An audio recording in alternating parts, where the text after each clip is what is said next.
لهم شركاء شرعوا لهم من الدين ما لم يأذن به الله ولولا كلمة الفصل لقضي بينهم وإن الظالمين لهم عذاب أليم ترى الظالمين مشفقين مما كسبوا وهو واقع بهم والذين آمنوا وعملوا الصالحات في روضات الجنات لهم ما يشاءون عند ربهم ذلك هو الفضل الكبير ذلك الذي يبشر الله عباده الذين آمنوا وعملوا الصالحات قل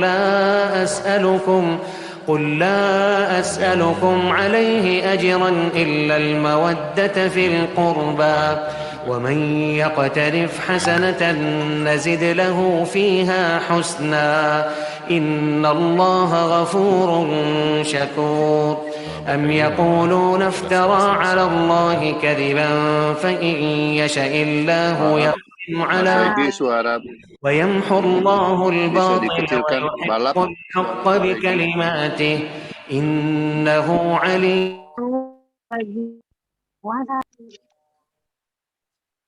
والذي يقبل التوبة عن عباده ويعفو عن السيئات ويعلم ما تفعلون ويستجيب الذين آمنوا وعملوا الصالحات ويزيدهم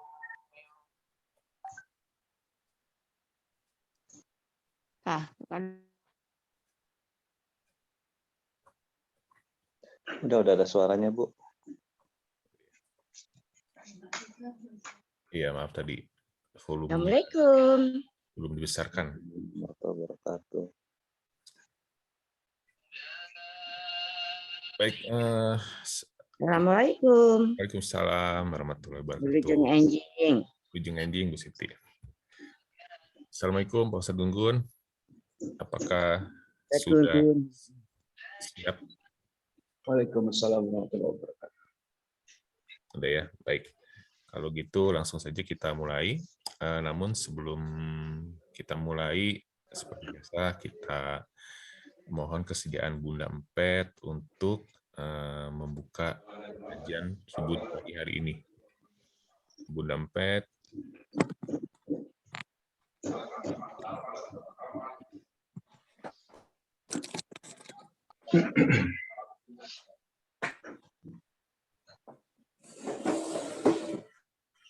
Kita panggilkan dulu.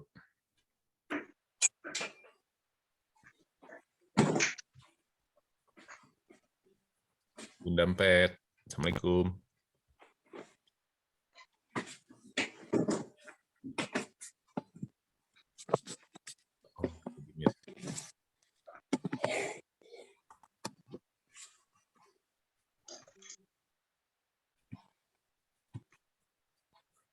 Assalamualaikum. Salam. Waalaikumsalam. Ya, pencet-pencet terus nih mic-nya Bunda.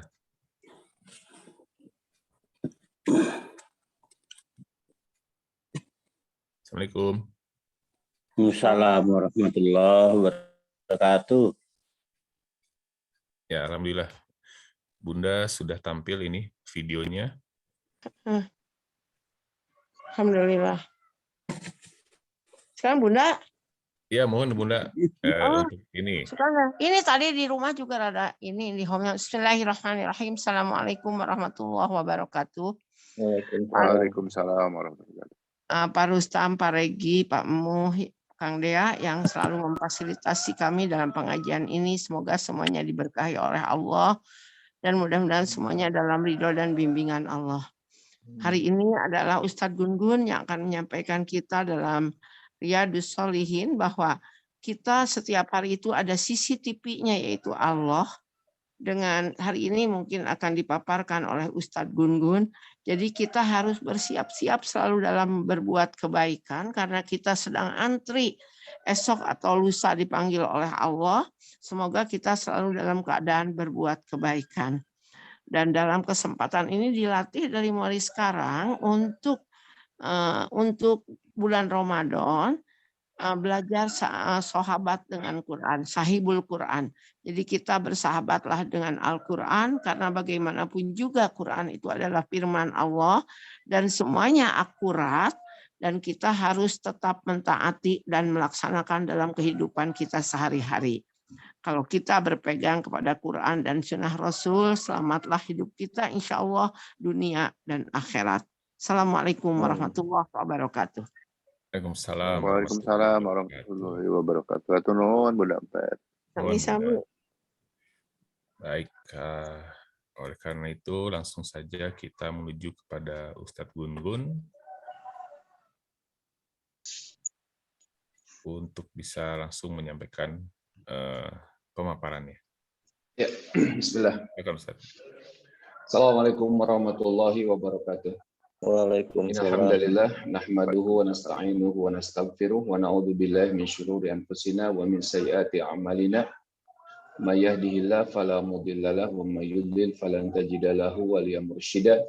Asyhadu an la ilaha illallah wahdahu la syarika lah wa asyhadu anna Muhammadan abduhu wa rasuluhu alladzi la nabiyya ba'dah.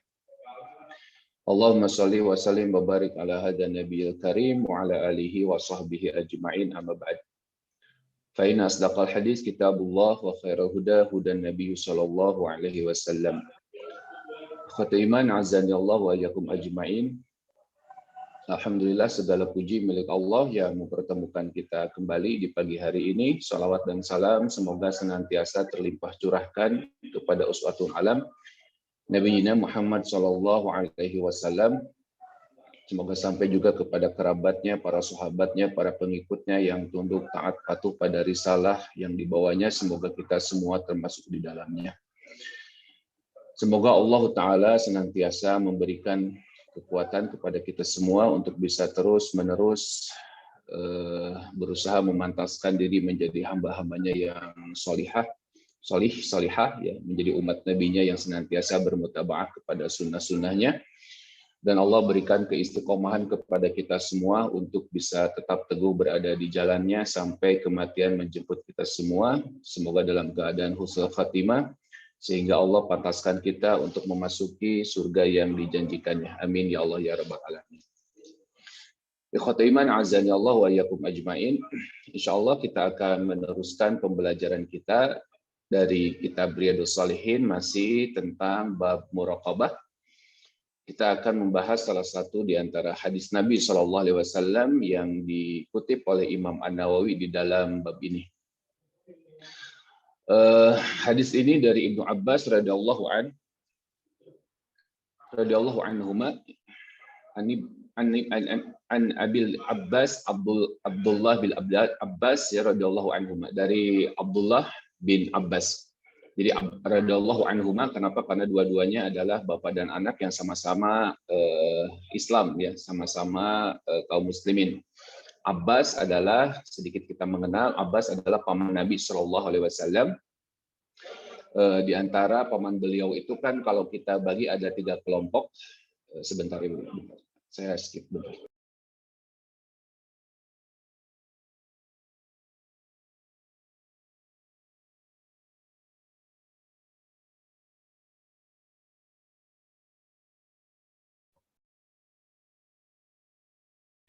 Mohon maaf nih suaranya hilang, tapi layarnya ada. Ya. Dari Abdullah bin Abbas, Ibnu Abbas adalah salah satu di antara paman Nabi Shallallahu Alaihi Wasallam. Kalau kita bagi paman Nabi itu ada 3 kelompok ya. Pertama ada paman Nabi yang dia Islam dan juga membela Nabi. Nah, salah satu kelompok pertama ini adalah Al-Abbas. Selebihnya yang satunya lagi adalah Hamzah bin Abdul Muttalib ya. Abbas sama Hamzah ini adalah dua-dua paman Nabi yang sama-sama membela Rasulullah SAW di awal-awal perjuangan Islam. Kemudian kelompok yang kedua paman Nabi yang membela tapi tidak beriman, yakni Abu Thalib ya. Abu Thalib ini paman Nabi, tapi dia tidak beriman kepada Rasulullah SAW, tapi membela.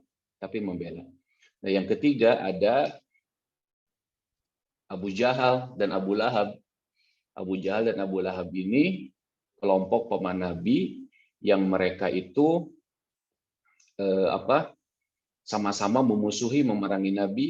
Bahkan dalam sebuah riwayat Abu Lahab itu senantiasa menguntit Nabi SAW dan mengatakan bahwa ini adalah pendusta, ini adalah pembohong, ini adalah tukang sihir dan seterusnya. Nah, ini diantara kelompok paman Nabi, sekedar mengenal saja ya, sekedar mengenal saja. Nah, sementara Abbas ini adalah salah satu di antara paman Nabi yang membela Rasulullah SAW, anaknya Abdullah, sepupunya Nabi. Anaknya Abdullah, sepupunya Nabi. Makanya kalau kita menemukan hadis An Ibni Abbas, biasanya bukan radhiyallahu anhu, tapi radhiyallahu anhuma. Semoga Allah meridhoi keduanya, yakni anak dan bapak, Abbas dan putranya Abdullah. Tapi Abdullah ini lebih dikenal dengan sebutan Ibnu Abbas. Lebih dikenal Ibnu Abbas, padahal Abbas itu adalah bapaknya. Ini sekedar tahu saja ya, siapa Abbas, siapa yang menjadi ahli fikih, siapa yang menjadi ahli tafsir. Yang menjadi ahli tafsir adalah bukan Abbasnya, tetapi putranya, yakni Abdullah. Kata beliau, kuntu khafun Nabi SAW. Suatu hari aku berada di belakang Nabi SAW, lalu beliau bersabda, ya gulam, ini u'allimuka kalimat. Wahai anak muda, gulam ini Ibnu Abbas masih di bawah 10 tahunan, atau sekitar 10 tahunan. Jadi Ibnu Abbas ini, atau Abdullah ini, seorang pemuda yang memang dari kecil sudah digembleng dengan pendidikan Islam.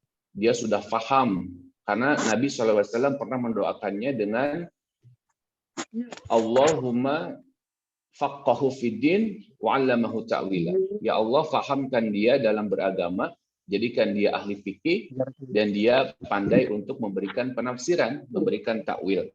Nah, ini Ibnu Abbas, orang yang 10 tahun tapi sudah luar biasa, keilmuannya luar biasa.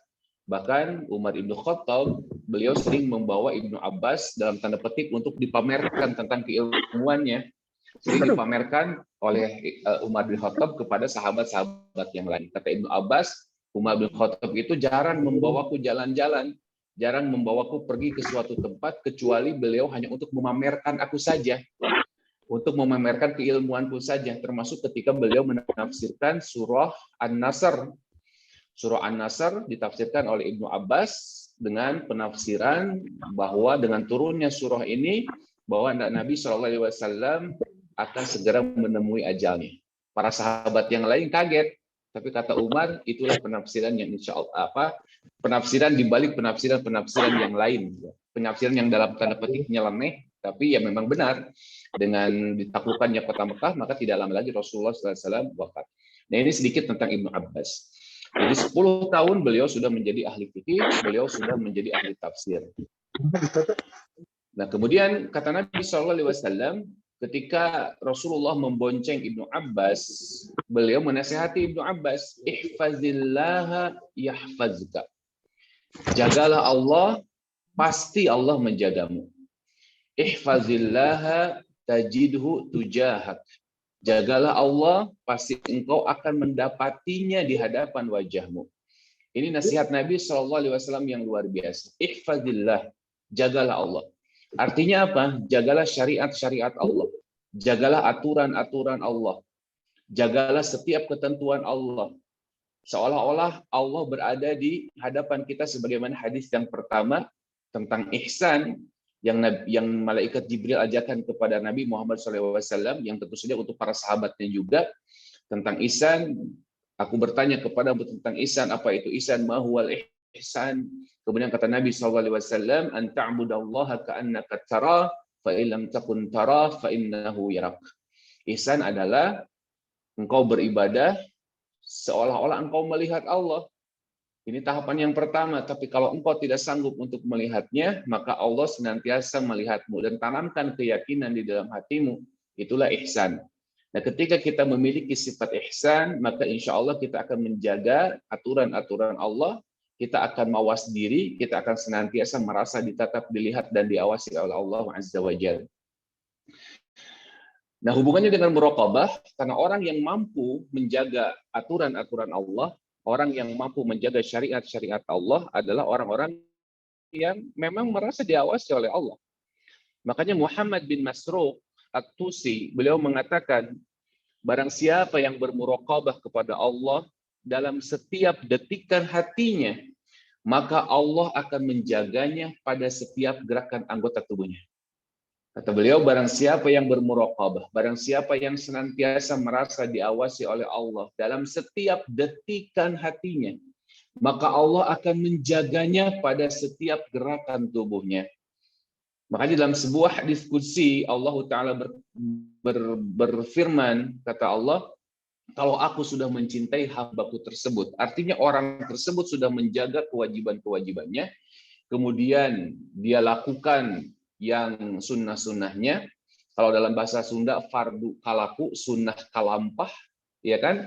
Fardunya dikerjakan, kemudian sunnahnya juga dikerjakan, maka aku akan mencintainya, kata Allah.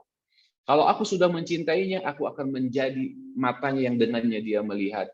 Aku akan menjadi telinganya yang dengannya dia mendengar. Aku akan menjadi tangannya yang dengannya dia berbuat. Aku akan menjadi kakinya yang dengannya dia melangkah.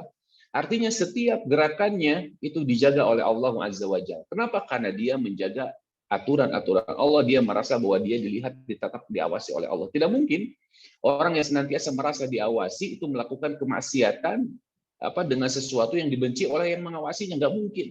Impossible. Makanya kata Muhammad bin Masruq At-Tusi, barang siapa yang bermuraqabah kepada Allah dalam setiap detikan hatinya, maka Allah akan menjaganya pada setiap gerakan anggota tubuhnya. Makanya dosa besar bagi orang-orang yang menampakkan kesalihan di hadapan orang lain, tetapi dia melakukan maksiat dalam kesendirian, maka termasuk dosa besar, kata Ibnu Hajar Al-Haytami. Kenapa? Karena dia menipu manusia dan juga menipu Allah. Orang yang melakukan kebaikan-kebaikan di hadapan manusia, tapi melakukan kemaksiatan dalam kesendirian, berarti dia tidak merasa bahwa Allah mengawasinya. Sudah tercabut ketakwaan dan rasa takutnya kepada Allah. Nah, ini bahaya dosa besar ini. Makanya sekalipun dia membawa pahala sebesar Gunung Tihama adalah gunung yang ada di Yaman, yang besar dan tinggi, dia membawa pahala sebanyak itu, tapi karena perbuatannya tadi menganggap remeh dosa, dia tidak merasa dilihat oleh Allah di hadapan orang, jadi kesolehannya hanya untuk ditampakkan di hadapan manusia. Tapi dalam kesendirian, dia melakukan kemaksiatan, maka faja'alallahu haba'an mansura, maka Allah jadikan pahalanya, yang banyak itu menjadi debu yang bertebaran. Karena apa tadi? Karena dia tidak merasa diawasi oleh Allah Azza wa Jalla. Kemudian Hatim Al-Asam, beliau juga berkata, andai kata si pencari berita duduk di samping kita, di samping kalian untuk menulis apa saja yang kalian katakan, tentu kalian akan menjaga diri darinya. Padahal ucapan kalian selalu dilaporkan kepada Allah. Namun kita tidak pernah menjaga diri. Ya bayangkan coba, superstar, selebritis, ucapannya itu sering dikutip oleh para pencari berita. Ada paparazzi. Paparazzi itu kan dia mencari berita dari sosok yang dikagumi masyarakat, dari superstar, dari selebriti. Sehingga para pemimpin, sehingga ucapannya itu betul-betul dijaga. Ucapannya betul-betul diatur. Ucapannya tidak sembarangan. Makanya kata Hatim Al-Asam, andaikan kalau si pencari berita itu duduk di samping kita untuk menulis apa saja yang kita katakan, tentu kita akan menjaga diri darinya. Cuman masalahnya keyakinan itu belum sampai kepada kita. Padahal Allah Ta'ala mengatakan dalam Quran surah Qaf ayat 18, ma yalfidhu min qawlin illa ladaihi raqibun atid. Ma yalfidhu min qawlin illa ladaihi raqibun atid. Tidak ada satu ucapan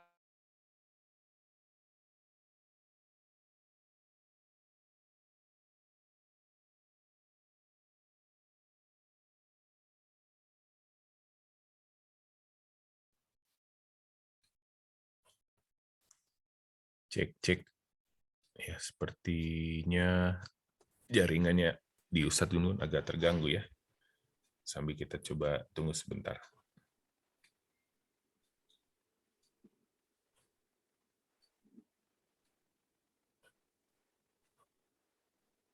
Sayang ya. Ya, terputus Maaf, kayaknya. ada ini korslet lampunya. Oh, baik. Mangga, silakan lanjut. Ya, padahal Allah Ta'ala mengatakan dalam Quran Surah Qaf ayat 18, "Ma yalfidhu min qawlin illa ladaihi raqibun atid." Tidak ada satu ucapan pun yang keluar dari mulut seseorang kecuali raqib atid, ya, malaikat raqibun atid senantiasa menulis mengawasi. Sama seperti kalau kita menjadi selebriti, menjadi superstar, tentu ucapan kita akan dijaga. Begitu pula dengan malaikat hafazah yang senantiasa menjaga kita. Tidak ada yang terlewatkan dari ucapan-ucapan kita.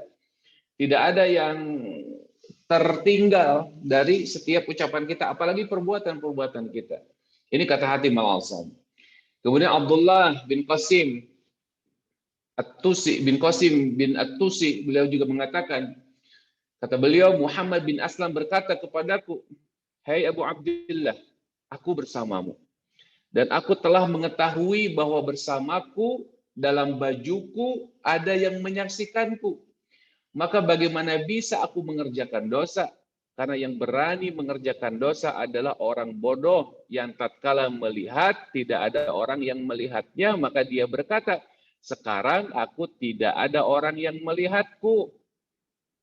Maka aku akan pergi berbuat dosa. Adapun aku, bagaimana mungkin aku mengerjakan sedang aku mengetahui bahwa dalam bajuku ada yang menyaksikan apa yang aku perbuat." Ini sebuah kiasan. Kenapa? Karena semua yang kita duduki, semua yang kita pakai itu akan menjadi saksi semuanya di hadapan Allah Azza wa Jalla. Kalau dulu ada seseorang yang mencuri pakai helm, maka helm itu akan menjadi saksi.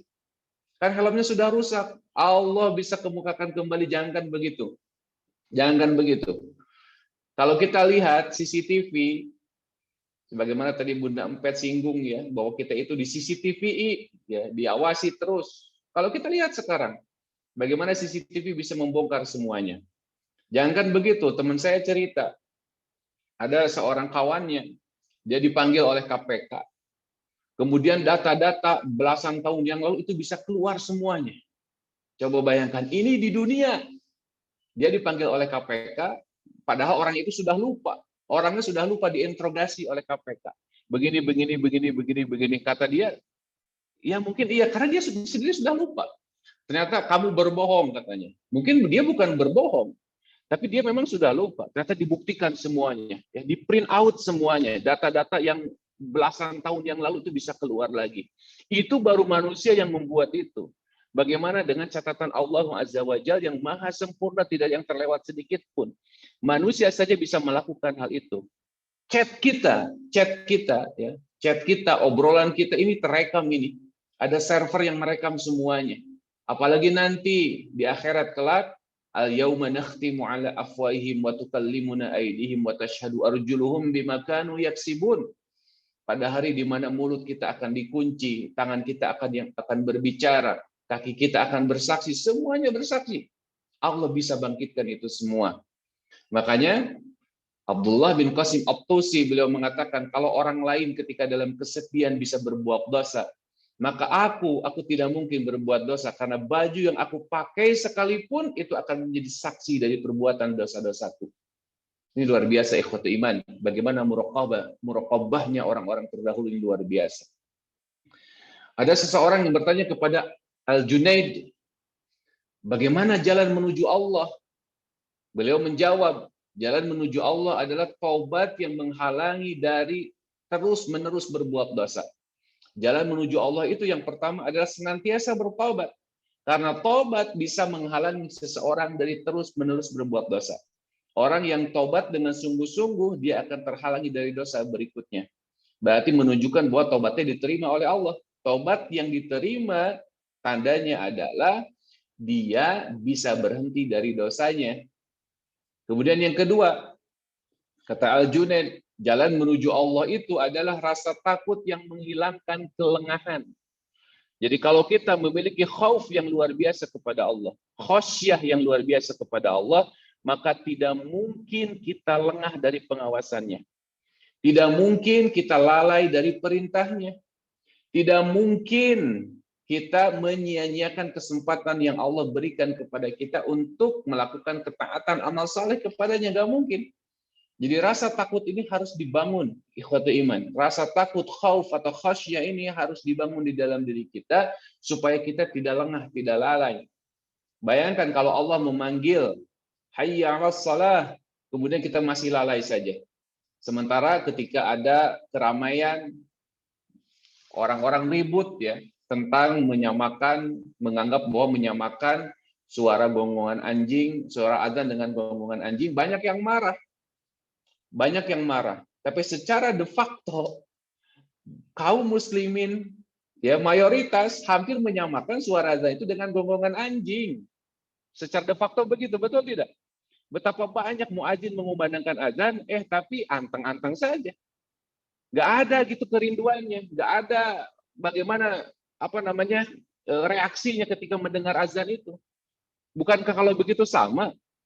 Anjing menggonggong, kafilah berlalu, kan begitu. Tapi ketika ada statement itu, ya bayangkan kalau ada, nah ini kan gimana coba? Giliran bisa marah paling pertama gitu, ya giliran ada kesempatan buat marah-marah paling duluan. Tapi ternyata kemarahannya itu untuk apa? Karena pada faktanya ketika azan dikumandangkan, banyak sekali kaum muslimin yang menganggap azan itu seperti gonggongan anjing. Nu adan-adan, nu edan-edan, cina gitu kan. Yang azan-azan, tapi yang pura-pura tidak mendengar, ya gitu aja gitu loh ya. Kadang suka aneh gitu. Kadang suka aneh. Makanya tanamkan rasa takut di dalam diri kita, tanamkan khauf, tanamkan khosyah, supaya apa? Supaya kita tidak lengah. Karena kita diawasi. Malaikat Jibril, malaikat maut ya, malaikat maut senantiasa menguntit kita. Kapan saja kita bisa mati. Kita bisa saja mati dalam kelengahan tersebut. Makanya tanamkan khauf, rasa takut kepada Allah, tanamkan rasa takut kepada malaikat pencatat setiap perbuatan kita ketika kita lengah. Itu yang kedua kata Al-Junaid. Kemudian yang ketiga, jalan menuju Allah itu pengharapan yang menghantar kepada jalan kebaikan. Pengharapan artinya roja. Kita harus punya roja untuk bisa melakukan berbagai macam kebaikan. Kita harus punya roja, harapan, permintaan kepada Allah supaya langkah kita langkah yang diridhainya. Bukankah minimal 17 kali ya, yang kedua ini ya, 17 kali itu minta kepada Allah, ihdinas siratal mustaqim. Tunjukilah kami jalan yang lurus. Bagi orang-orang yang luar biasa menjaga rawatibnya, berarti ditambah 12. Ditambah 12 berarti ada berapa tuh? Ada 29 kali. Kalau rawatibnya full, 29 kali dia meminta terus kepada Allah ditunjuki jalan yang lurus. Ditunjuki jalan yang lurus bukan berarti dia berada dalam kesesatan. Sama seperti orang yang pemain badminton misalkan atau pemain bola, ketika dia sudah mencapai achievement yang paling tinggi, bukan berarti dia berhenti. Saya sudah jadi juara dunia, kemudian berhenti aja berlatih, tidak. Begitu pula dengan orang-orang yang berada di dalam Islam, kemudian dia memohon kepada Allah, ihdinas siratal mustaqim, bukan berarti dia berada di dalam jalan yang sesat, bukan. Tetapi dia minta terus kepada Allah supaya dijaga hidayah tersebut, supaya dia bisa menambah amalan-amalan tersebut. Terus, dia minta terus kepada Allah. Roja. Kenapa? Karena orang yang beramal, orang yang beriman, itu harus memiliki dua sifat ini. Tadi khauf, rasa takut, kemudian yang keduanya roja. Roja juga berindikasi bahwa dia berharap pahala. Makanya Allah Ta'ala sering sekali ya ketika Allah menyuruh umatnya, menyuruh hamba-hambanya untuk beramal, selalu Allah menggambarkan surga dan kenikmatannya. Surga dan keindahannya. Nah, kita harus punya harapan tersebut. Kita harus punya keinginan untuk bisa menempati surga. Sebagaimana yang telah ditempati pertama kali oleh Bapak kita Adam alaihissalam dan Ibunda Hawa. Kita harus punya keinginan itu, roja. Makanya Allah Ta'ala mengatakan, liyudkhilal mu'minina wal mu'minati jannatin tajri min tahtihal anhar, wa yukaffiru anhum sayyi'atihim.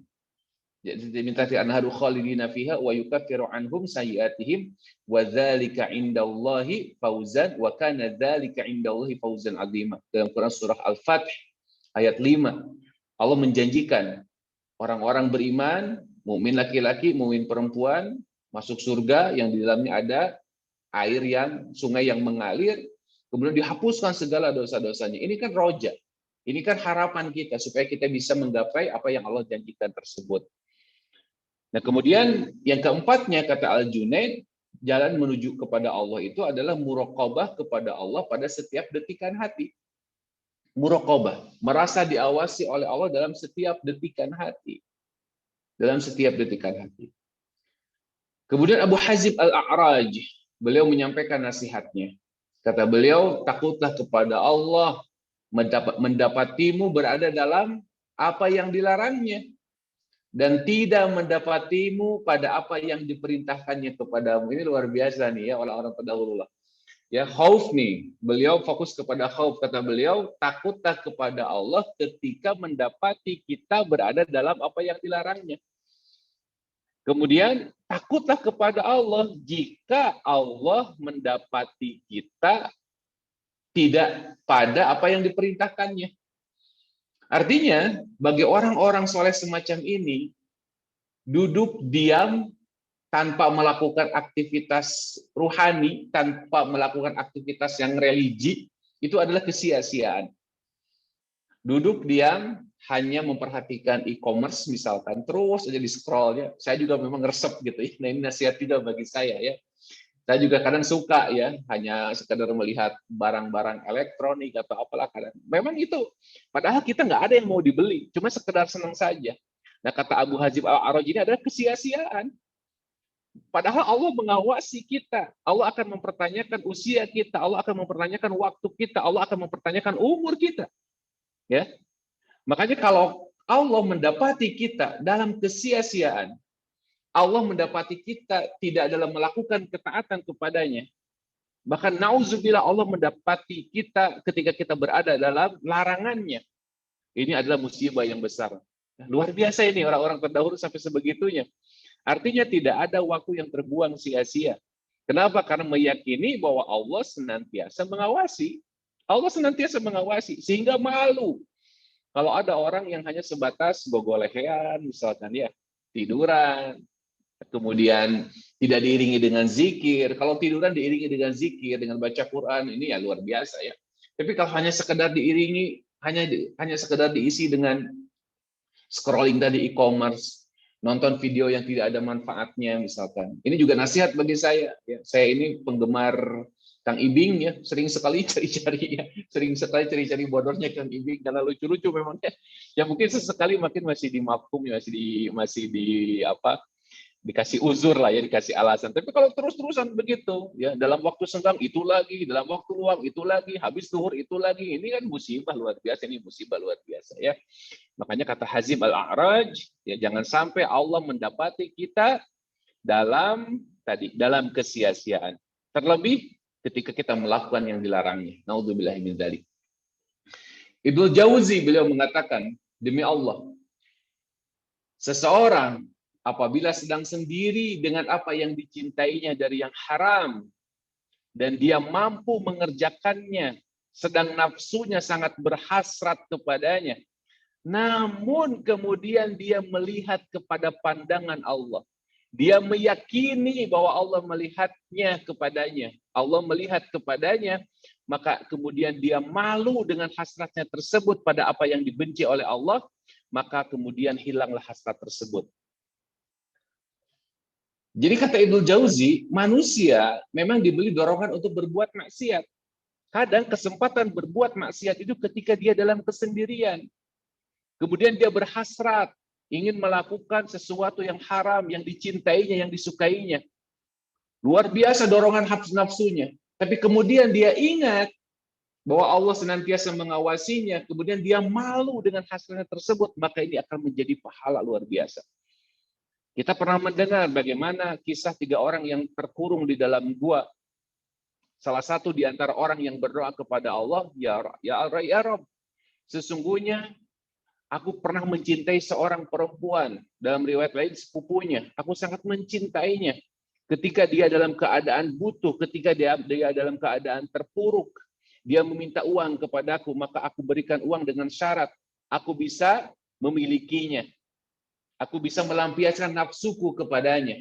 Maka dalam hadis riwayat Imam Muslim, ketika aku telah meletakkan kakiku di atas pahanya, coba, aku telah duduk di atas paha, akhirnya sudah mau terjadi di perzinahan. Kemudian si perempuan itu, dia mengatakan, masukkanlah kalau kamu mau memasukkan jari ke dalam cincin, maka masukkanlah dengan haknya. Takutlah kepada Allah. Kemudian seketika orang itu terperanjat, coba. Dalam nafsu yang begitu membuncah, dalam nafsu yang besar, ingin melampiaskan kepada orang yang dicintainya, yang ditunggu-tunggunya dari awal. Ketika ada kesempatan, si perempuan itu mengatakan, takutlah kepada Allah, masukkanlah cincin dengan haknya, maka seketika terperanjat. Malu dia ketika disebut nama Allah.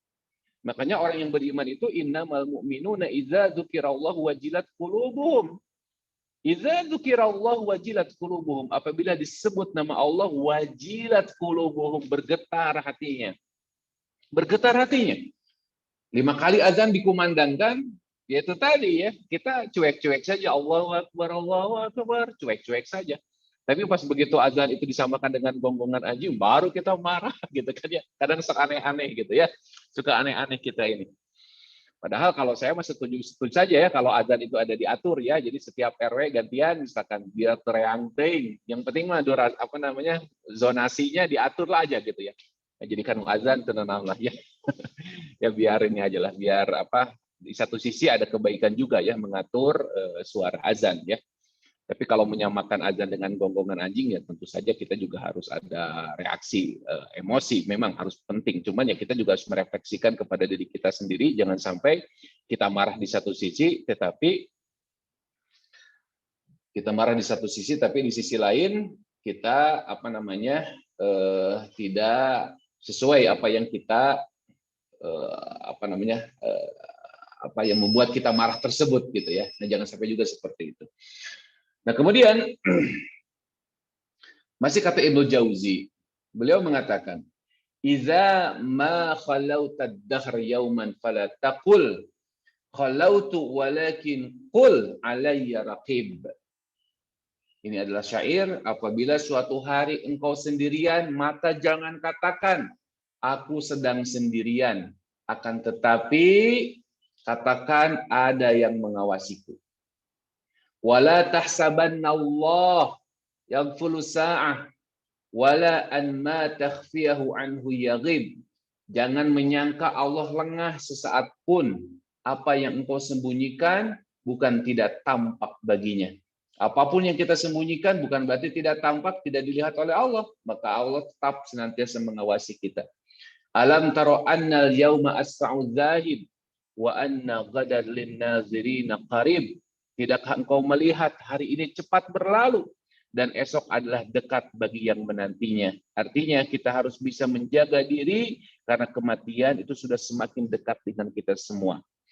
Itu yang pertama, ihfadillaha yahfazka. Nah, ini sangat korelasinya sangat besar sekali ya dengan muraqabah yang menjadi bahasan kita. Kemudian kita sedikit lanjutkan hadisnya.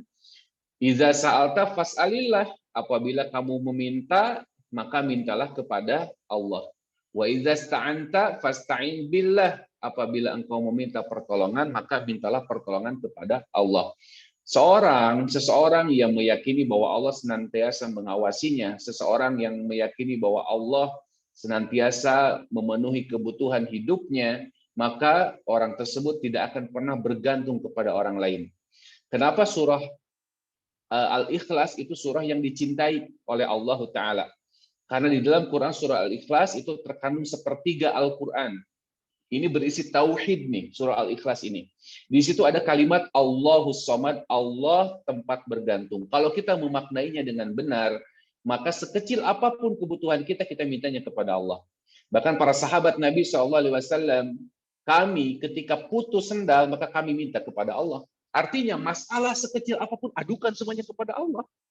Masalah sekecil apapun adukan kepada Allah. Kenapa? Karena orang yang membantu kita, ketika kita menemukan solusi, maka semua itu semuanya atas izin Allah. Jangan kita menganggap remeh masalah. Kalau Allah tidak mengizinkan, maka tidak akan terjadi. Jadi adukan semuanya masalah kepada Allah, baru ikhtiarnya kita lakukan sendiri. Kenapa? Karena orang yang membantu kita. Ketika kita butuh garam, ada orang yang ngasih garam, maka sesungguhnya orang yang ngasih garam itu digerakkan hatinya oleh Allah Azza wa Jalla. Makanya kenapa Allahus Samad dalam Quran surah Al-Ikhlas, dan Al-Ikhlas itu sendiri adalah surah yang dicintai oleh Allah. Kenapa? Karena berisi tauhid. Bahkan kalau kita lihat Quran surah Al-Baqarah ayat 186 yang berbunyi wa idza sa'alaka ibadi anni fa inni qarib. Apabila hambaku bertanya kepadamu tentang aku, fa inni qarib. Aku ini dekat. Bandingkan dengan surah-surah yang lain atau ayat-ayat yang lain ketika ada kalimat-kalimat istifham semacam itu. Contoh misalkan wa yas'alunaka 'anil anfal. Yas'alunaka 'anil anfal, mereka bertanya kepadamu tentang harta rampasan perang, maka selalu disambung dengan kul. Kulil anfalu lillahi wa rasul. Kul, katakanlah bahwa harta rampasan perang itu untuk Allah dan Rasulnya.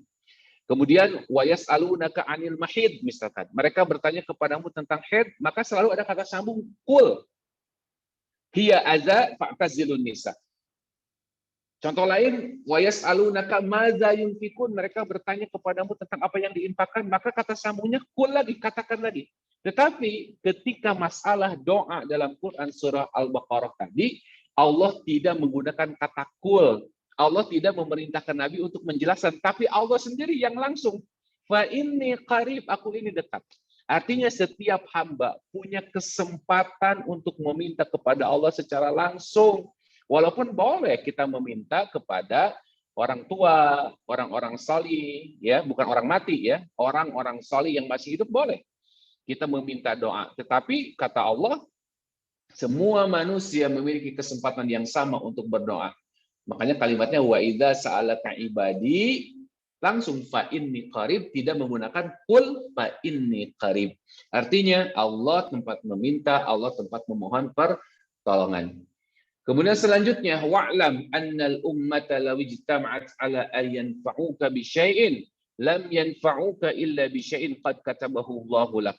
Ketahuilah bahwa jikalau ada seluruh umat berkumpul untuk memberikan suatu manfaat bagimu, maka mereka tidak akan dapat memberikannya kecuali sesuatu yang telah ditakdirkan oleh Allah atasmu. Wa in ijtama'u ala ay yadurruka bi syai'in lam yadurruka illa bi syai'in qad katabahu Allahu lak.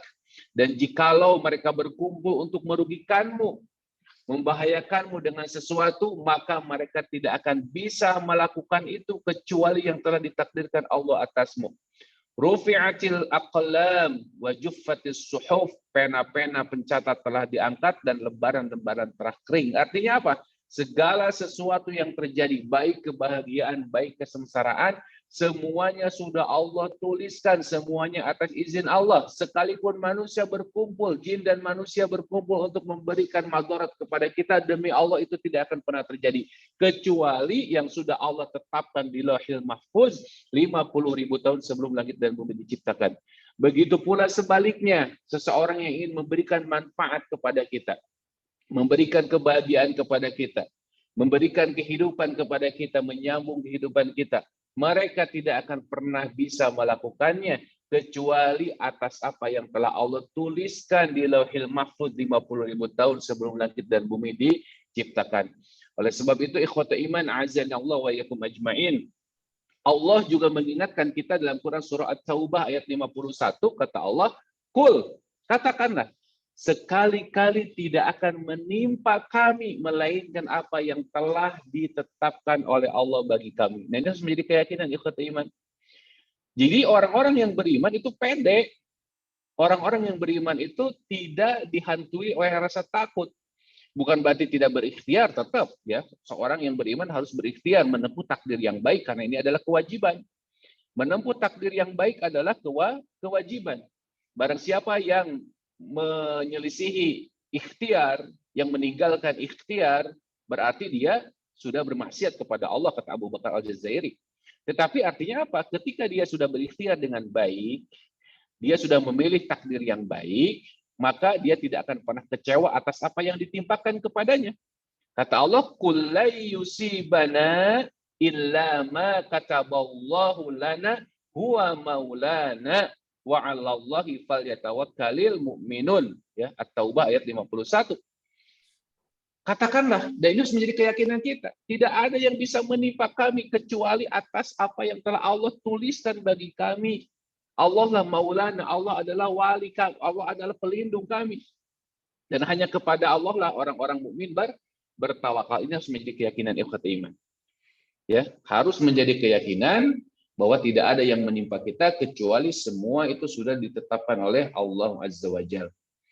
Kemudian di dalam hadis ini ada beberapa hikmah di kalimat-kalimat terakhir tadi. Seorang muslim harus menghadapi takdir-takdir Allah yang tidak mengenakannya dengan penuh keridhaan dan kesabaran. Jadi seorang muslim harus menghadapi takdir-takdir Allah yang tidak mengenakannya dengan penuh keridhaan dan kesabaran agar bisa meraih pahala atas itu.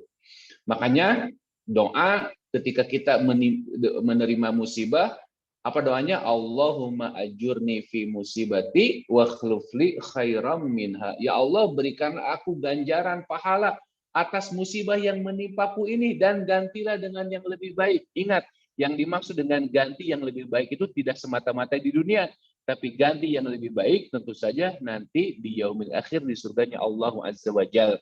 Di dalam Quran surah Az-Zumar Allah Ta'ala mengatakan, sesungguhnya orang-orang yang bersabar akan diganjari pahala mereka tanpa hisab. Ya, ini Quran surah Az-Zumar. Artinya musibah, penderitaan, tapi kalau kita sikapi dengan kesabaran, maka kesabaran itu adalah sesuatu yang bisa mendatangkan pahala yang besar tanpa ada hitung-hitungannya. Demikian yang bisa disampaikan, mudah-mudahan bermanfaat. Aqulu qouli hadza wa astaghfirullahaladzim li wa lakum. Alhamdulillahirabbil alamin. Baik, terima kasih Pak Ustadz Gun-Gun. Mungkin dari pemaparan tersebut langsung saja kita menuju kolom chat dulu nih, karena kebetulan sudah ada satu pertanyaan dari Ibu Yuniarti ya.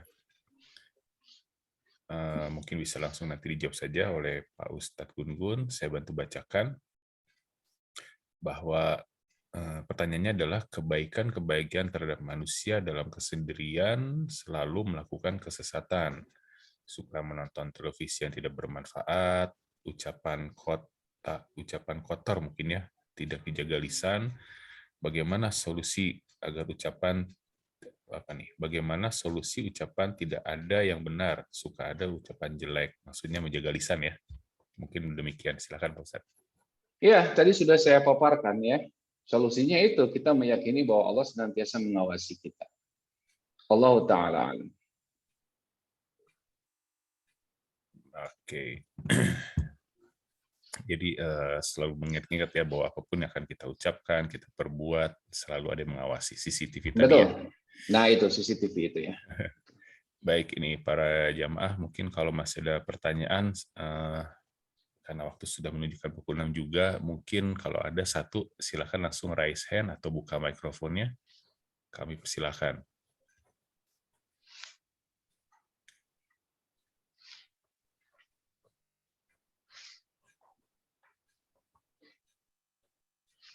Apakah mungkin sudah cukup jelas kali pemaparannya ya, Pak Ustadz.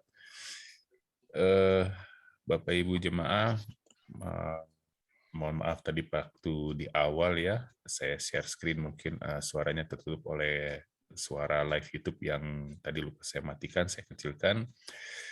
Mungkin sambil menunggu pertanyaan lain, saya coba share ulang sedikit ya, slide yang di awal tadi. Bahwasanya kami ingin menyampaikan bahwa sejak 6 Maret umroh sudah kembali mulai dibuka. Sejak 6 Maret karantina di Saudi telah mulai dihapuskan. Jadi insya Allah jemaah sudah bisa langsung menikmati beribadah di masjid, baik di Masjidil Haram maupun di Masjid Nabawi. Namun tetap dengan berurutan ya, dengan apa istilahnya, dengan sistem aplikasi yang berlaku di sana. Kemudian juga insya Allah nanti di bulan Ramadan, di bulan April, kami akan menyediakan juga jadwal keberangkatan di tanggal 16, 21, dan 28 April. Untuk informasi lebih jelas dapat menghubungi rekan-rekan kami ya di kajian subuh ini ataupun di kantor. Ada seperti biasa, ada Kang Dea, Pak Mu, ada Teh Ana, ya Mbak Koni, ataupun bisa menghubungi lewat medsos kami yang tertera di bawah ini, ya lewat Line, Telegram ataupun Instagram Khalifatur. Juga tak lupa tetap untuk haji kami juga senantiasa membuka pendaftaran karena jangan ditunda, jangan menunggu sampai berumur.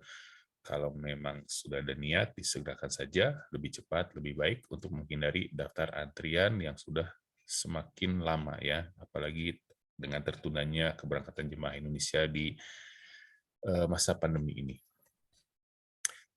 Nah, ya demikian informasi tambahan yang ingin saya sampaikan. Saya belum melihat lagi ada pertanyaan ataupun yang raise hand.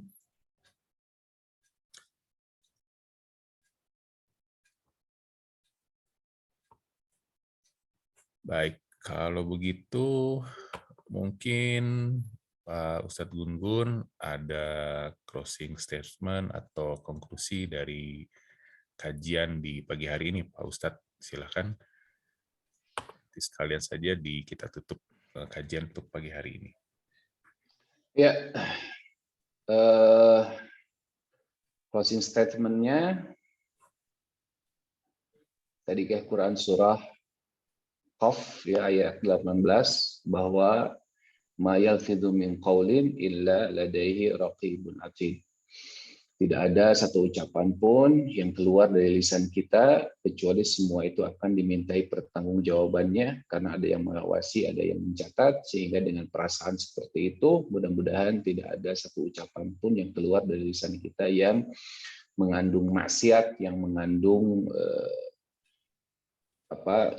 dosa ya, yang berakibat buruk nanti bagi kita di yaumil akhir. Demikian. Silakan Pak Riki. Ya, begitu kalau berkenan boleh sekalian untuk kita dibacakan doa penutup. Langsung saja sekalian oleh Ustadz Gun-Gun. Baik ya, kita akhiri ya perjumpaan kita, mudah-mudahan Allah berkahi, Allah rahmati, Allah ridai. Semoga ini menjadi salah satu di antara amal baik kita yang akan mendatangkan pahala kebaikan nanti di yaumil akhir. Innallaha wa malaikatahu yusholluna 'alan nabi ya ayyuhalladzina amanu shollu 'alaihi wa sallimu taslima. Allahumma sholli wa sallim wa barik ala hadan nabiyil karim wa ala alihi wa sahbihi ajma'in. Allahumma qsim lana min khasyatika ma tahulu bihi bainana wa baina ma'siyatik wa min ta'atika ma tuballighuna bihi jannatak wa min al-yaqini ma tuhawwinu bihi 'alaina masa'ibad dunya. Wa matina Allahumma bi asma'ina wa absarina wa quwwatina abadan ma abqaitana waj'alhu al-waritha minna waj'al sa'rana 'ala man zalamana wansurna 'ala man adana wa la taj'al musibatana fi dinina wa la taj'al ad-dunya akbar hammina wa la mablagha 'ilmina wa la ila an-nari masirana waj'al al-jannata hiya darana wa la tusallit 'alaina bi dhunubina ma la yakhafuka fina wa la yarhamuna bi rahmatika ya arhamar rahimin. Rabbana atina fid dunya hasanah wa fil akhirati hasanah wa qina adzabannar. Allahumma taqabbal minna innaka antas samiul alim wa tub alaina innaka antat tawwabur rahim. Wa sallallahu ala Muhammadin wa ala alihi wa sahbihi ajma'in wa akhiru da'wana alhamdulillahi rabbil alamin. Subhanakallahumma wa bihamdika asyhadu an la ilaha illa anta astaghfiruka wa atubu ilaik. Alhamdulillah. Assalamualaikum warahmatullahi wabarakatuh. Waalaikumsalam warahmatullahi wabarakatuh. Terima kasih Pak Ustadz Gun-Gun. Terima kasih Ustadz Gun-Gun. Sami-sami Pak. Terima kasih Bu Dampet. Juga ada Pak Ustadz Wijayanto yang tadi sempat hadir. Juga tak lupa kami ucapkan terima kasih kepada para hadirin jamaah kajian subuh yang sudah senantiasa menghadiri kajian kami setiap pagi ya. Nah, Bapak Ibu yang dirahmati Allah, menjelang bulan Ramadan ini kami sampaikan juga bahwa insya Allah kami di Khalifah akan menyediakan kebutuhan atau pemesanan kurma ya Bapak Ibu, nanti jika ada yang ingin membeli atau mencari kurma maupun dalam jumlah sedikit maupun jumlah banyak ya dapat menghubungi rekan-rekan di Khalifatur ya. Sistemnya mungkin pre-order dulu ya, menjelang Ramadan pre-order dulu berapa kebutuhannya, insya Allah akan kami siapkan ya. Kemudian seperti biasa kajian subuh bulan Maret ini masih tetap pukul 5 kita mulai, namun nanti untuk bulan Ramadan kemungkinan akan ada penyesuaian jadwal ya. Akan ada penyesuaian jadwal yang nanti kami sampaikan di pemberitahuan selanjutnya menjelang bulan Ramadan. Ya, demikian dari saya, Regi. Saya izin undur diri. Ya, terima kasih sekali lagi kepada Bapak Ibu sekalian. Selamat beraktivitas. Wassalamualaikum warahmatullahi wabarakatuh. Waalaikumsalam warahmatullahi wabarakatuh. Assalamualaikum warahmatullahi wabarakatuh. Satu Ustaz, pamit, izin pamit. Ya, silakan Ibu. Terima kasih. Dulu Kang Bun, Pak Ustadz.